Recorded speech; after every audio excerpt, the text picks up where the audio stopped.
चलिए देखिए, यहाँ पर हम लोग कार्बनिक रसायन के बारे में जानेंगे। कार्बनिक रसायन यानी कक्षा 11 रसायन शास्त्र अध्याय नंबर 12।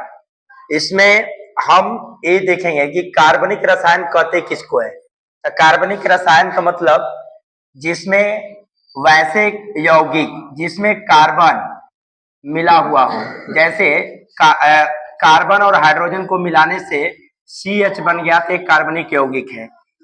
जिस तत्व में कार्बन जाकर मिल जाता है तो कार्बन के द्वारा जो पदार्थ बनता है उसे कार्बनिक यौगिक कहते हैं। और इस कार्बन के मिल जाने से कोई भी पदार्थ में एक कठोरापन आ जाती है। कार्बन के द्वारा जब कोई पदार्थ में मिल जाता है तो उसमें कठोरापन आ जाता है। उसके बाद यह कार्बनिक यौगिक का प्रयोग हमारे लिए बहुत अति महत्वपूर्ण होता है, क्योंकि हमारे जीवन में जैसे हमारे शरीर में पाए जाने वाले वसा, प्रोटीन और विटामिन और अन्य प्रकार के एंजाइम में कार्बन पाया जाता है। बिना कार्बन का कोई भी वस्तु का निर्माण होना अनिवार्य है। कार्बन हमारे लिए अति महत्वपूर्ण है। तो यहाँ पर कार्बनिक जो यौगिक है, कार्बनिक यौगिक का वर्गीकरण इसका दो प्रकार से किया गया है। कार्बनिक यौगिक का पहला है क्या चीज, अचक्रीय अथवा विवृत श्रृंखला, यानी अचक्रीय। चक्रीय का मतलब होता है कि वैसे कार्बन जो बार बार हमारे लिए उपयोगी होता है, हम उसका प्रयोग करते हैं, उसको चक्रीय कहते हैं। और जब अचक्रीय लग गया तो जिसका प्रयोग सिर्फ एक बार करते हैं। अब दूसरा का क्या है, चक्रीय अथवा बंद श्रृंखला। तो यहाँ पर यह एक सर्कुलेशन होता है, जैसे सर्किल होता है, एक बंद होता है, और इस पर जो कोई कण बार बार चक्कर काटता है तो उस भले भांति इसका प्रयोग हम लोग अपने जैसे मेडिसिन में हो गया और वाषीय पदार्थों में हो गया, वहां पर इस चक्रीय का प्रयोग करते हैं। उसके बाद तो इस तरह से कार्बन का दो वर्गीकरण हुआ, एक अचक्रीय और दूसरा का चक्रीय। तो अचक्रीय कार्बनिक यौगिक यहाँ पर हम लोग इसके बारे में जानेंगे। तो यहाँ पर इसे जो अचक्रीय कार्बनिक यौगिक है इसे एलिफेटिक भी कहते हैं। एलिफेटिक का मतलब जो वाषीय होता है, जो कि हमारे वसा में मौजूद होता है, तो उसे हम कहते हैं वसीय यौगिक के नाम से भी इसको जाना जाता है।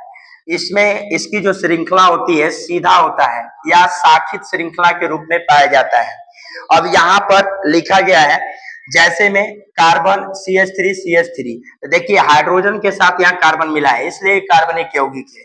फिर यहाँ पर कार्बन है और हाइड्रोजन है, तो यहाँ पर ये सब मिल करके क्या बना, कार्बनिक यौगिक। तो इसका अब हम नाम जानते हैं कि CH3 इसका नाम क्या है। तो देखिए एक कार्बन दो कार्बन।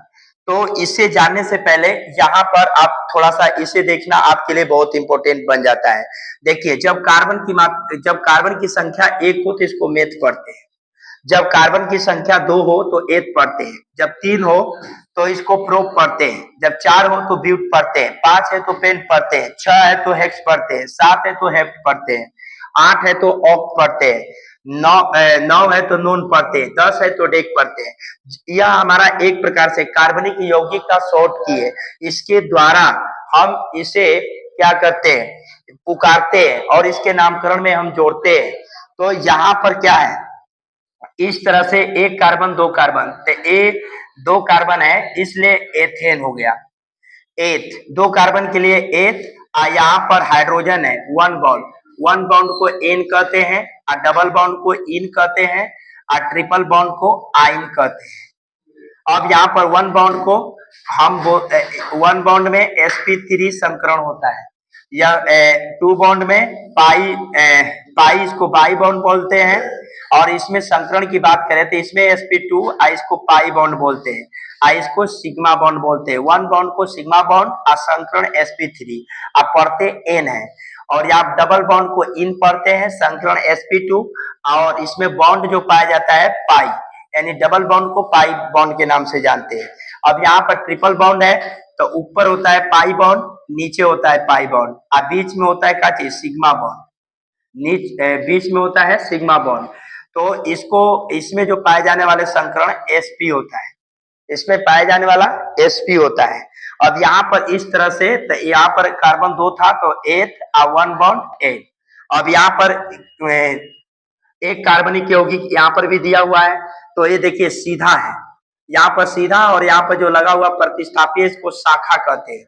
यहाँ पर इसको शाखा या इसको प्रतिस्थापित के नाम से जानते हैं, प्रतिस्थापित के नाम से जानते हैं।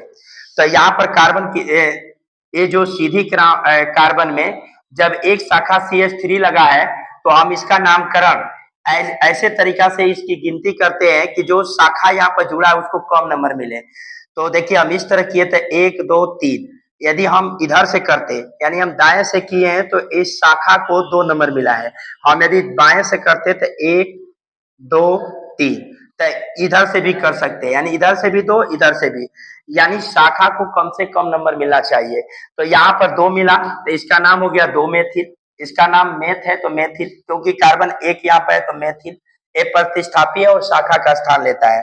फिर इसका कुल कितने इलेक्ट्रॉन कितने कार्बन इसमें है, तो कुल 3 है, इसलिए इसका नाम प्रोपेन हो गया। अब इतना को हम आइसोब्यूटेन के भी नाम से जानते हैं। अब अगला है यहाँ पर इसी प्रकार से एसिड एल्डिहाइड, ये भी एक कार्बनिक यौगिक है, ये भी यहाँ पर एक अचक्रीय कार्बनिक यौगिक है। उसी प्रकार से यहाँ पर लिखा गया है, तो ये भी एक प्रकार का अचक्रीय कार्बनिक यौगिक है। इसका नाम क्या है, एस्टिक अम्ल।